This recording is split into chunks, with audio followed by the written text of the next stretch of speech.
Bienvenue à votre rubrique hebdomadaire des découvertes scientifiques et technologiques. Les scientifiques et les innovateurs africains arrivent à Kigali, au Rwanda, pour la prochaine rencontre internationale du Next Einstein Forum NEF 2018, prévue du 26 au 28 mars 2018. Le forum de 3 jours rassemble plus de 1200 scientifiques, décideurs, chefs d'entreprise, leaders de la société civile et entrepreneurs. Ils seront présentés les contributions de l'Afrique à l'effort scientifique mondial et à la façon dont elle influe sur la transformation du continent.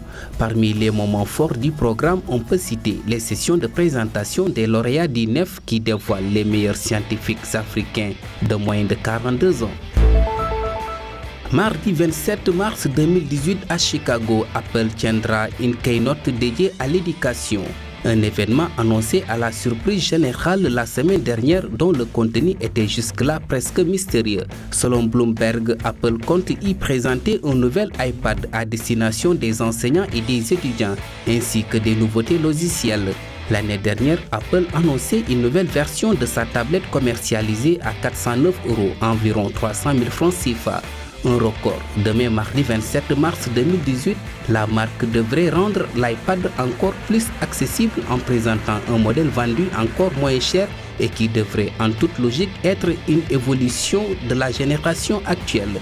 Selon Bloomberg, Apple souhaite séduire le marché de l'éducation avec le prix de son iPad 2018 et s'en prendre à un marché occupé par Google et Microsoft.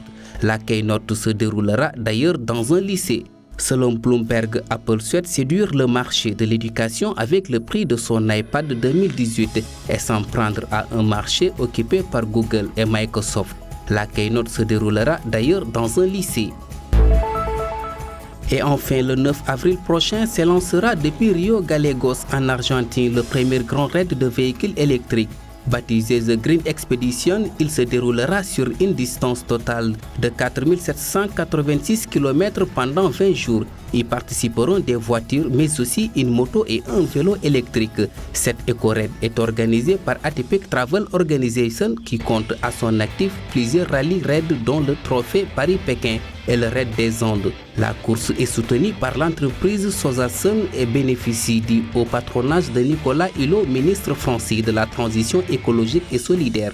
Le ministère de l'Environnement et du Développement durable argentin a également apporté son soutien à cette course qui, outre la mobilité électrique, promet une logistique éco-responsable. Pas de bivouac, un hébergement local et une nourriture locale afin de limiter la production de déchets.